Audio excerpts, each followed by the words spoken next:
The Denver Broncos may have just solved one of their biggest problems on offense. We've had multiple conversations on this channel about the Broncos building their offensive identity through their run game. Their best offensive performances come when they're running the football at a high level. But they haven't run the football at a high level in every single game, so their offense hasn't reached its potential as a result. Some of that is due to play calling, I'll acknowledge that, but some of it is also due to subpar run blocking, partially because of the Ben Powers injury and partially because of issues at center. Your center problems, you're just going to have to learn to live with those at this point. Luke Wattenberg's played better these last few weeks, but he's not the long-term answer at center. But Ben Powers going down is probably the biggest fly in the ointment in terms of the Broncos' run game. Until it got stabilized with Alex Palczewski. Palcho has played really well these last couple of games, and it feels like the run game has taken a step forward, especially in this game against Dallas. Now, I will acknowledge the caliber of opponent. Dallas's run defense is one of the worst, if not the worst, in the entire NFL. They're soft up front. Their linebackers are putrid defending the run. The Broncos were able to turn the corner on Dallas multiple times. Their DBs were awful in run support. I think about a play where RJ Harvey just completely circled number 20 of the Cowboys. It was an embarrassing rep for number 20. So that helped going up against a really bad defense. But Alex Palczewski and his run blocking was one of the biggest reasons why this offense was able to sustain drives. A lot of these runs were going behind number 63. And I will admit, in the stadium, it sucks that we don't get to cheer after we hear number 63 is reported as eligible, but Palcho has been really effective as a starter for the Denver Broncos. He has good pad level in the run game, he engages with his defenders, and he mauls them. He takes them for 5, 6, 7-yard magic carpet rides down the field. That's what you want out of a run blocker.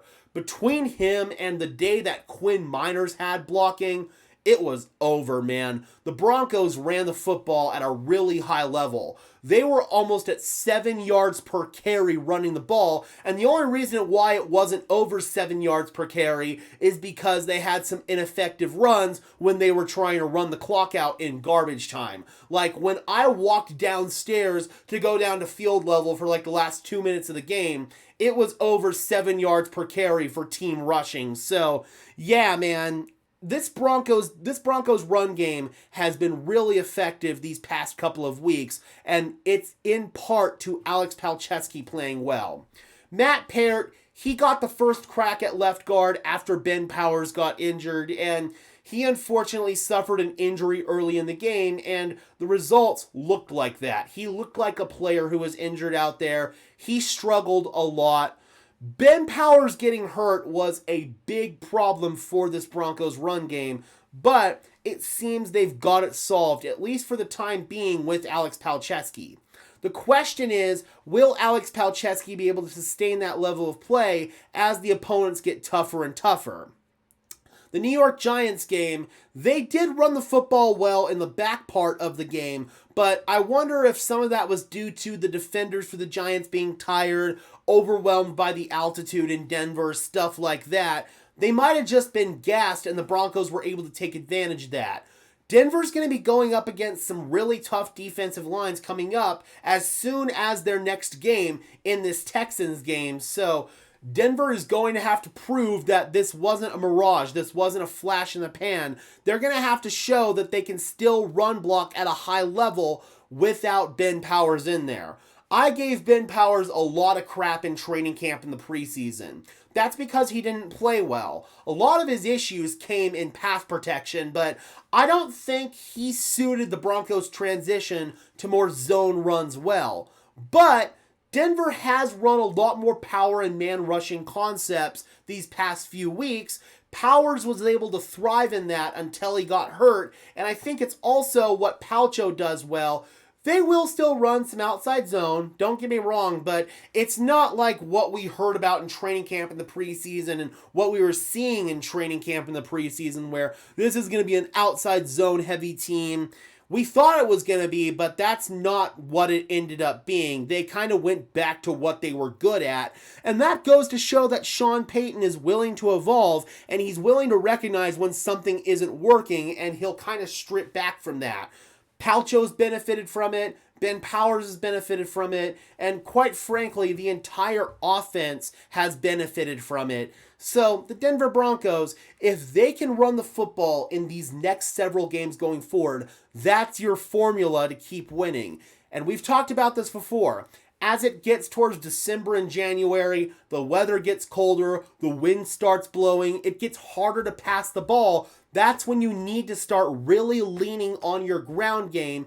And if you can do that at a high level, that bodes well for overall success in the playoffs, as my phone just fell down. That bodes well for overall success in the playoffs. All right, guys, let me know in the comment section below. Do you think that Alex Palczewski has done a good job run blocking for this team? And do you think the Broncos are going to be able to keep this up as the quality of opponent gets harder and harder? Drop those comments down below, guys. I would love to hear your thoughts as always. Be sure to leave a like on this video as well as subscribe and ring the bell so these videos appear in your notification feed. I would really appreciate it, guys. Those are both free and easy ways to show your support. It helps tell YouTube's algorithm to push us out, and it helps us get seen by more and more members of Broncos country just like you and me. Additionally, if you guys want to go above and beyond in supporting the channel, please consider becoming a channel member today. I would really appreciate it. It's not mandatory whatsoever, but if you guys want some extra perks and incentives in exchange for helping me out and helping this channel grow, I would really appreciate if you would consider it. The link is in the description below. And before we get out of here, guys, I want to tell you about the affiliate partner for today's video, Green Gridiron Helmets. Use code DENSYN, DENSYN, link in the description below as well, to save off your first purchase on authentic NFL helmets. From small replicas like this one behind me to full-size authentic helmets, they've got it all. Again, that is code DENSYN, DENSYN, link in the description below to save off your first purchase from Green Gridiron Helmets. Thank you so much to them. And until next time, guys, I'm your host, Gage Madrid, saying peace out.